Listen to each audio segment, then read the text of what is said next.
to help the people. So what I did was I followed my mother's advice and took time to heal. Tell me who you are. Your name is? Vidah, Saeed. Okay, and you took your mother's advice. I took my mother's advice, and so what I did was I ended up helping Mayor Norton get into office, you know, and of course, you know, I don't agree with the merger, so I'm against. What should we do? What should we do? What should we do? In East Cleveland? Yeah. I believe we need to get, there's a lot of intelligent people in East Cleveland. We need to get some of the most, I guess, involved people that thinkers, you know, involved thinkers that want to do something for this community. And I think that money is being held back from us. I feel the mayor should be the one to go down to Columbus to try to see what's the holdup on this money that that East Cleveland is supposed to have. You know something? You know? Truthfully speaking, I've been thinking about going down to Columbus and discussing different issues with the people down there, and I feel that if I get a chance to go down there, I think things are going to change. Mm-hmm. And actually, now I'm serious. I'm very serious. See, but you can't do anything but by yourself. And then when you're going down there and going down there and trying to do something, you can't let everybody know what you're doing because the people are going to try to talk about you. We're running live here, and Deacon Adams, what do you think it should do? What should East Cleveland do? Should the merger? Are you for the merger? What do you think? Because there's been a lot of talk, and you're one of the seniors in the city.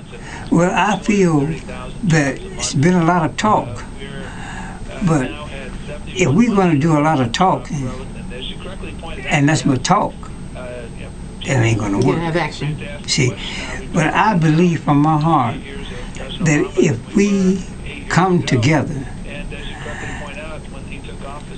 and maybe it may take 2 or 3 people, maybe even one person, to go down into Columbus and talk with the main person and let them know that we are citizens like they are, and we need help, and we need money.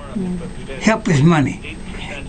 And I feel that we need about $200,000 or $300,000 to help us get East Cleveland straightened out. More like $2 or $3 billion. $1 million. Well, $1 million. And after we get through, right? Well, truthfully speaking, I don't believe that we need that kind of money.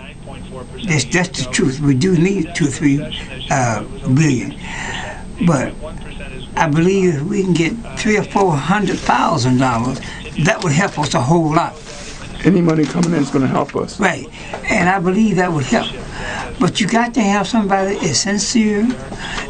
And when you go down there, you got to know how to talk to the people. And it's been on my mind to do this year. I haven't never said anything about it to anybody. But I've been thinking. Now you're talking to East Cleveland. Yeah. You're talking to a lot of people in East Cleveland right now. Right. But I believe from my heart that if the Lord's will and God lead me and guide me, I believe that I'm going to change things around in East Cleveland. Because there's a lot of things I could say about different people that's running the city. I won't say it right now, but some of the people that's running the city, they ain't doing nothing. And that's the truth. I think it also takes time. It also takes time for things to happen too. But you got to make a concerted effort. And one thing I can say is that. Okay. You got the last word. Yeah. Oh, okay. As I was saying, I took my mother's advice. When I ran for city council, I ended up in another accident. So now I really can't walk. So that it didn't matter. I could have ran for mayor then, and I would have been in better physical condition then than I am now. But I still haven't forgotten the people. You know, I didn't want to say this, but I did plan to run again. You got some votes on the election. I did have some votes, but you know what? I can say that I'm not mad because I did the best that I could based on my circumstances. Because I got in an accident and I couldn't go into Thomas Wheeler, who was my opponent, I couldn't go into his his area, and those are the voters I was trying to get to, but I couldn't walk, So, but anyhow, what I would have done, I like to reach out to people, and each individual person. But I did tell Ken Smith, the representative Ken Smith, state representative Ken Smith, am I correct? He actually was talking about this money that East Cleveland could have, they're supposed to have, and I actually told him one day that I would go down there. I was thinking about going down there with my wheelchair with him. Down to Columbus. This is like months ago. Now, and last year. Now, what you're talking about, truthfully speaking, I've been thinking about going down to Columbus and speaking the word of truth. But, yeah. Because East Cleveland needs help. It's so much rubbish and garbage all around East Cleveland. It's a shame. And I can show you around places. Are you a precinct? Are you in the precinct? Huh? Are you a precinct person or anything? No. But there is a lot of rubbish and stuff all around East Cleveland. East Cleveland is in a mess. And people doing that when they come to the council meeting, out doing it, talking about it, and they ain't doing nothing but talk.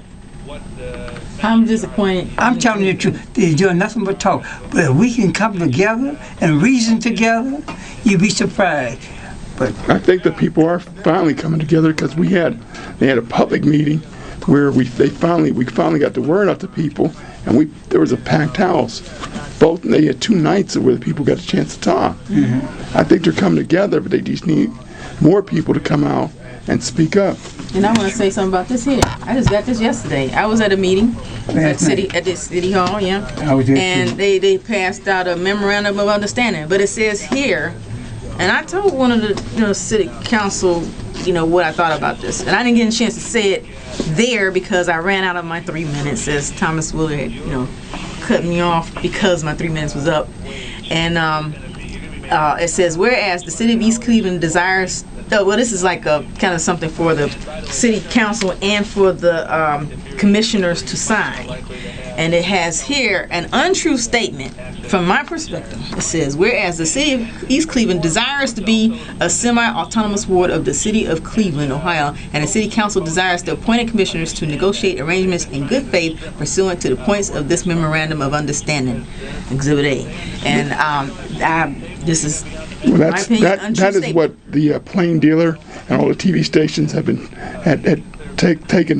made fools of us because of what they sent down there. Okay, but this is not true because everybody in East Cleveland is not for this merger, and it would be more accurate for them to say the correct percentage of amount of people who agree to this, and then if they sign this, it wouldn't be true at all. And I said, might get some suits out there, lawsuits because of this. Okay, and also it says here, Section 4, the annual merger incentive payment in the amount of $10 million from the state of Ohio to the city of Cleveland is earmarked for East Cleveland debts, street improvements, and capital improvements, including police fire equipment in the ward of East Cleveland. And I'm saying if the state of Ohio can offer that much money to Cleveland, for East Cleveland, for those same things that we need help with, why can't they offer it to us now? Now wait a minute. I'm going to tell you something. You said we need $10 million. But now, truthfully speaking... Annual. This is annual. They're going to give this to us every year if we become Cleveland. Wait a minute. Truthfully speaking... According to this. Listen, forget about that. Now, you know good and well. That's not the only thing. Right. They're not going to give us no $10 million. But that's what it's... That's incentive.